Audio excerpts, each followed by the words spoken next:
Puji Tuhan, Bapak Ibu Saudara yang dikasihi dan diberkati oleh Tuhan. Haleluya. Hari ini kita boleh berjumpa kembali lewat program Cahaya Kasih lewat Jaya TV Papua. Saya percaya lewat program Cahaya Kasih ini boleh memberkati Bapak Ibu Saudara dimanapun Anda berada. Untuk itu sebelum saya akan menyampaikan sabda kebenaran firman Tuhan, kita berdoa. Bapa, dalam nama Tuhan Yesus Kristus kami mengucap syukur limpah terima kasih atas kasih setia kebaikan Tuhan dalam hidup kami. Sehingga kami boleh ada sampai saat ini semua karena anugerah cinta kasih Tuhan. Sebentar hamba-Mu akan menyampaikan sabda firman Tuhan lewat program Cahaya Kasih Jaya TV Papua. Biarlah lewat program ini boleh memberkati anak-anak-Mu dimanapun mereka berada. Terima kasih Tuhan, urapi firman-Mu bagi hidup kami. Dalam nama Yesus. Haleluya, haleluya. Amin. Puji Tuhan Bapak Ibu Saudara yang dikasihi dan diberkati oleh Tuhan dimanapun Anda berada. Saya percaya kita anak-anak Tuhan tetap sukacita, tetap semangat, tetap bersyukur kepada Tuhan. Kenapa? Karena Tuhan kita adalah Tuhan yang peduli. Tuhan kita adalah Tuhan yang care dengan hidup kita. Mari Bapak Ibu Saudara, sebelum saya akan menyampaikan firman Tuhan, kita akan baca firman Tuhan yang saya ambil dari firman Tuhan 1 Timotius 3 ayat yang ke-15. 1 Timotius 3 ayat yang ke-15 saya baca buat kita semua. Dikatakan, jadi jika aku terlambat, sudahlah engkau tahu bagaimana orang harus hidup sebagai keluarga Allah, yakni jemaat dari Allah yang hidup, tiang penopang dan dasar kebenaran. Puji Tuhan Bapak Ibu Saudara yang dikasihi dan diberkati oleh Tuhan, di mana Rasul Paulus menulis surat kepada Timotius, dia katakan, jadi jika aku terlambat.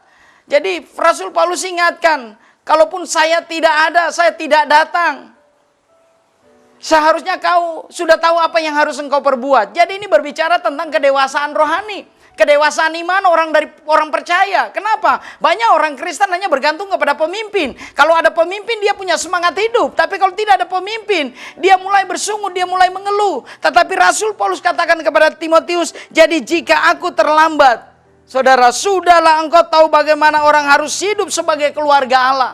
Jadi ini adalah fungsi jemaat, fungsi orang percaya, fungsi orang Kristen hidup sebagai apa? Rasul Paulus katakan kepada Timotius, hidup sebagai keluarga Allah. Nah, orang percaya ternyata kita jadi orang Kristen, kita punya fungsi. Nah, kalau kita punya barang, kita punya benda yang sudah tidak berfungsi, pasti Anda dan saya akan buang barang itu. Kita tidak akan peduli. Tetapi hidup Anda dan saya, kita ada di dunia karena Tuhan mau kita hidup berfungsi di hadapan Tuhan. Tuhan mau kita hidup berfungsi dalam keluarga. Tuhan mau kita hidup berfungsi untuk bangsa dan negara, berfungsi bagi pulau ini, berfungsi bagi perusahaan, berfungsi bagi orang lain. Tetapi kenapa? Kita hanya bergantung kepada pemimpin. Ada berapa banyak orang Kristen kerja di kantor, kalau ada pemimpin dia coba berusaha untuk menyibukkan diri. Tetapi waktu tidak ada pemimpin dia santai, dia main game. Inilah orang Kristen yang fungsinya tidak benar. Tetapi firman Tuhan berkata sebagaimana kamu harus menjadi keluarga Allah. Saudara, saya mau beritahu, Anda menjadi keluarga Allah berarti Anda berfungsi menjadi orang percaya. Apa ada di dalam keluarga Allah itu sendiri? Di dalam keluarga Allah ada damai. Makanya kenapa kita harus pergi ke sorga? Karena hanya sorga tempat yang damai, tempat yang tenang, tempat yang aman. Nah, kalau Tuhan mau Anda dan saya menciptakan dalam keluarga, rumah tangga kita, dalam perusahaan, dalam negara ini menjadi satu keluarga Allah, maka di dalamnya ada kedamaian.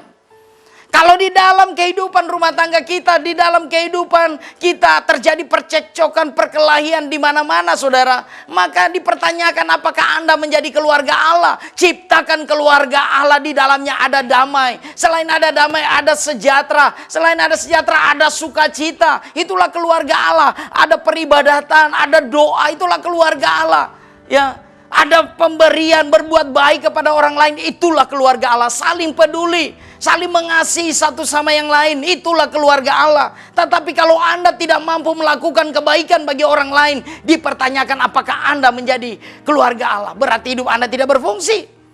Biasanya kalau barang tidak berfungsi itu yang tadi saya katakan bahwa pasti kita akan buang. Kita tidak akan pakai, tetapi saya percaya.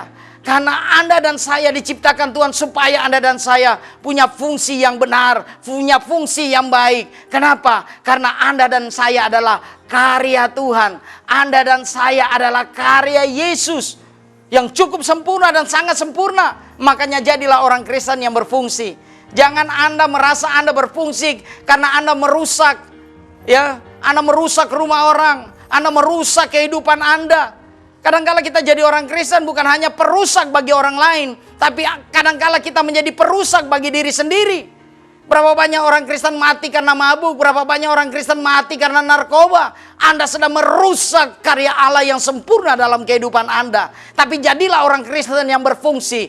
Makanya di sini dikatakan, sudahlah engkau tahu bagaimana engkau harus hidup sebagai keluarga Allah. Makanya saya katakan, keluarga Allah di dalamnya ada damai, keluarga Allah di dalamnya ada sukacita, keluarga Allah di dalamnya ada ucapan syukur. Kalau engkau menjadi orang Kristen yang sulit untuk bersyukur, dipertanyakan engkau Kristen atau apa, saudara? Karena Yesus mau Anda dan saya menjadi satu pribadi yang dewasa. Orang yang dewasa dia bertanggung jawab, mampu menciptakan keluarga ilahi. Keluarga ilahi adalah apa? Dia melahirkan generasi-generasi yang takut akan Tuhan. Berapa banyak orang Kristen anaknya amburadul, anaknya perusak, saudara. Kenapa? Engkau sebagai pemimpin, engkau sebagai imam dalam rumah tanggamu, engkau gagal membawa anak istrimu takut akan Tuhan. Ingat, seorang laki-laki adalah seorang imam, seorang raja, seorang nabi. Dia harus bekerja bagi keluarganya. Dia harus berani berkata tidak bagi anak istrinya hal yang tidak baik. Dia harus saudara, membawa anak istrinya untuk takut akan Tuhan. Tetapi berapa banyak laki-laki sekarang, banyak laki-laki sontoloyo, tidak punya fungsi yang benar. Makanya keluarga Allah akan melahirkan generasi-generasi ilahi.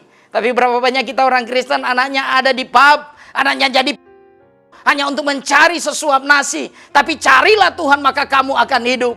Makanya Alkitab berkata di sini, kita menjadi orang Kristen yang berfungsi adalah apa? Kita menciptakan keluarga Allah. Itu yang pertama. Yang kedua dikatakan yakni jemaat dari Allah yang hidup. Artinya apa, saudara? Anda dan saya menjadi suatu pribadi yang berfungsi, yang menjadi jemaat dari Allah yang hidup. Orang hidup pasti dia bergerak, bukan dia tidur. Orang hidup pasti dia menghasilkan segala sesuatu, bukan kau malas, engkau tidak berbuat sesuatu. Makanya orang hidup dia bergerak, dia bernafas. Makanya karena saya hidup, saya berbicara. Nah, orang mati tidak bisa berbicara. Janganlah engkau menjadi orang Kristen yang mengalami kematian rohani, yang tidak bisa berbicara tentang kebenaran, tidak bisa menjadi saksi bagi orang lain. Inilah orang Kristen yang dewasa. Rasul Paulus mengingatkan kepada Timotius, menjadi keluarga Allah, menjadi jemaat yang hidup. Dalam ibadah jemaat harus hidup. Nggak boleh loyo jadi orang Kristen. Harus punya semangat dalam memberitakan Injil, dalam memproklamirkan siapa Yesus yang kita sembah. Karena hanya Dia Yesus Tuhan dan Juru Selamat yang hidup. Tidak ada nama lain, tidak ada Tuhan lain. Nabi boleh banyak, pendeta boleh banyak, gereja boleh banyak, organisasi boleh banyak, tapi saya mau beritahu, Juru Selamat hanya satu, yaitu Yesus. Tidak ada nama lain. Inilah kita menjadi orang Kristen yang berfungsi di hadapan Tuhan. Yang ketiga dikatakan tiang penopang. Menjadi tiang penopang berarti menjadi jemaat yang berfungsi. Jangan engkau menjadi rayap dalam jemaat. Jangan engkau menjadi apa, saudara? Menjadi perusak dalam jemaat. Jadi tiang penopang, kau menopang pemimpin Anda, engkau menopang keluarga Anda, menopang orang lain. Jangan jadi perusak, saudara. Makanya ini kita orang Kristen harus jadi penopang. Jangan jadi rayap. Tahu rayap, saudara? Rayap itu perusak. Kelihatan kayu dari luar bagus, tapi dalamnya keropos, saudara. Lobang, saudara. Anda jadi orang Kristen, jangan jadi perusak dalam gereja. Jangan jadi perusak dalam organisasi, tapi jadilah penopang. Engkau menjadi pribadi yang bernilai, yang berharga. Engkau menjadi pribadi yang dewasa dalam keluarga. Jangan menjadi perusak dalam keluarga, tapi jadilah tiang penopang. Suami menjadi tiang penopang, istri menjadi tiang penopang, anak-anak menopang. Bukan engkau menjadi perusak dalam keluarga, rumah tanggamu. Bukan engkau menjadi perusak bagi tetanggamu, menjadi perusak bagi orang lain, tapi jadilah penopang bagi orang lain. Ini maunya Tuhan dalam hidup kita. Itulah berbicara kedewasaan rohani. Jadi orang yang dewasa rohani bukan berbicara usia. Orang yang dewasa rohani bukan karena dia punya titel, punya jabatan. Orang yang dewasa rohani tidak berbicara karena dia pintar bicara. Tetapi orang yang dewasa rohani bagaimana dia bisa mengambil satu sikap dan tanggung jawab. Dan dia terapkan dalam kehidupannya sehari-hari. Haleluya. Makanya kita sebagai orang percaya, pemirsa Jaya TV dimanapun Anda berada, lewat program Cahaya Kasih ini, biarlah saudara di dalam hidup Anda ada cahaya, ada nur saudara, ada cahaya, sehingga kegelapan itu akan sirna di saat cahaya itu datang. Bahkan bukan hanya cahaya, tetapi hidup Anda dan saya akan mempraktekkan kasih ya bagi orang lain. Perasaan sayang, cinta, suka, senang dengan orang lain. Tapi saya mau beritahu, ada banyak orang Kristen berkata saya punya kasih, tapi waktu Anda mulai tidak suka dengan orang lain, dialah batu karang, dialah yang menopang hidup Anda dan saya, karena Anda dan saya ada karena Yesus. Bukan hebatnya Anda dan saya, bukan gagahnya Anda dan saya, tapi karena Yesuslah yang mengasihi Anda dan saya. Yesuslah yang menopang, Yesuslah yang memberikan kehidupan bagi hidup Anda dan saya. Maka saudara, jadilah orang Kristen yang hidup di dalam kebenaran. Kalau Anda hidup dalam kebenaran, Anda akan menuai yang benar, yang baik. Prioritaskanlah Tuhan, maka Tuhan akan prioritaskan engkau. Muliakanlah Tuhan, Tuhan akan mempermuliakan hidupmu. Makanya saudara, jadilah orang Kristen yang senantiasa, yang menyaksikan siaran ini, bahwa engkau harus menjadi pribadi yang dewasa. Pribadi yang dewasa, dia tidak mudah ngambek saudara. Ya orang Manado bilang maraju. Tapi kita menjadi pribadi yang mau ditegur, mau dibentuk oleh Tuhan. Karena kebenaran, ya dan amin. Saya percaya apa yang diingatkan Rasul Paulus kepada... Oke, saya percaya kebenaran firman Tuhan boleh memberkati hidup Anda dan saya, dimanapun Anda dan saya berada. Saya percaya, biarlah Anda dan saya tetap menjadi pribadi yang dewasa. Pribadi yang dewasa adalah pribadi yang bertanggung jawab atas kehidupannya. Pribadi yang dewasa adalah pribadi yang bertanggung jawab atas keluarganya. Dan pribadi yang dewasa adalah pribadi yang bertanggung jawab atas hubungannya dengan Tuhan. Puji Tuhan Bapak Ibu Saudara yang dikasihi dan diberkati oleh Tuhan. Biarlah kebenaran firman Tuhan boleh menjadi berkat bagi kita dimanapun Anda berada. Untuk itu saudara yang dikasihi dan diberkati oleh Tuhan, sebelum saya akan mengakhiri siaran ini, mari kita tundukkan kepala. Yakinlah apa yang menjadi pergumulanmu, persoalanmu, masalahmu. Kita percaya Tuhan kita adalah Allah Immanuel, Allah yang akan menjawab segala kebutuhanmu. Dialah Jehovah Jireh yang akan menyediakan yang tidak ada menjadi ada. Puji Tuhan Bapak Ibu Saudara, mari kita berdoa. Terima kasih ya Tuhan, terima kasih Bapa. Engkau sungguh baik, teramat baik dalam kehidupan kami. Hamba-Mu sudah berhenti berbicara, tapi hamba-Mu percaya Engkau Tuhan tidak akan pernah berhenti berbicara. Karena Engkau Tuhan yang hidup bagi kehidupan kami. Engkau tolong anak-anak-Mu supaya mereka ada dalam kedewasaan. Engkau tolong anak-anak-Mu bukan menjadi perusak bagi bangsa ini, bukan menjadi perusak bagi kota, bukan menjadi perusak dalam keluarga, bukan menjadi perusak dalam organisasi gereja, tapi mereka menjadi tiang penopang yang menyenangkan Tuhan.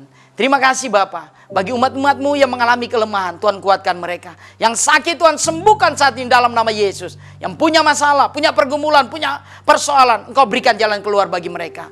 Terima kasih ya Tuhan, dalam nama Yesus Engkau memberkati kami semua, termasuk karyawan, karyawati Jaya TV Papua. Tuhan berkati, owner yang ada, Tuhan memberkati, kekuatan, kesehatan menjadi bagian dalam kehidupan mereka. Terlebih bangsa kami ini diberkati oleh Tuhan. Kami mengucap syukur dalam nama Yesus. Haleluya, haleluya. Amin. Puji Tuhan Bapak Ibu Saudara yang dikasihi dan diberkati oleh Tuhan. Kita tidak terasa sudah ada di penghujung siaran Jaya TV Cahaya Kasih pada saat ini.